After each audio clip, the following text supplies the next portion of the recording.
Hi friends, നമുക്കൊന്നൊരു വായനയാവാം. ഓ, നമുക്ക് സങ്കല്പിക്കാവുന്നതിലും അപ്പുറത്തായിരുന്നു അവിടുത്തെ വേദന.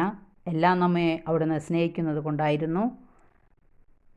ഭാരമുള്ള വലിയൊരു തടിക്കഷ്ണം അവിടുത്തെ തോളിലുണ്ടായിരുന്നു. കൈകൾ അനക്കുവാനുള്ള സ്വാതന്ത്ര്യം പോലും അവർ അവിടത്തേക്ക് നൽകിയില്ല. അതുകൊണ്ട് വീണപ്പോൾ അവിടുന്ന് മുഖം കുത്തിയാണ് വീണത്. വീഴുമ്പോൾ കൈകുത്താൻ പോലും അവിടത്തേക്ക് സാധിച്ചില്ല.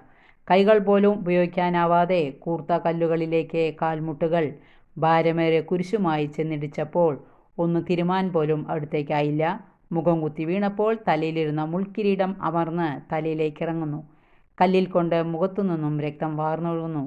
കണ്ണിലും മൂക്കിലും ഒന്നും പറ്റിയ പൊടിമണ്ണ് പോലും തൂത്തുകളയാൻ അവിടത്തേക്ക് കഴിയുന്നില്ല. ശ്വാസം വലിച്ചപ്പോൾ ഉള്ളിലേക്ക് കടന്ന ആ പൊടിമണ്ണ് അവിടുത്തെ വേദനിപ്പിക്കുന്നു. അവിടുന്ന് ചുമയ്ക്കുന്നു. പലപ്പോഴും വീണപ്പോൾ ആ തടിക്കഷ്ണം ഊർന്ന് അവിടുത്തെ തോളിൽ നിന്ന് പിന്നിലേക്ക് പോയിട്ടുണ്ടാവണം.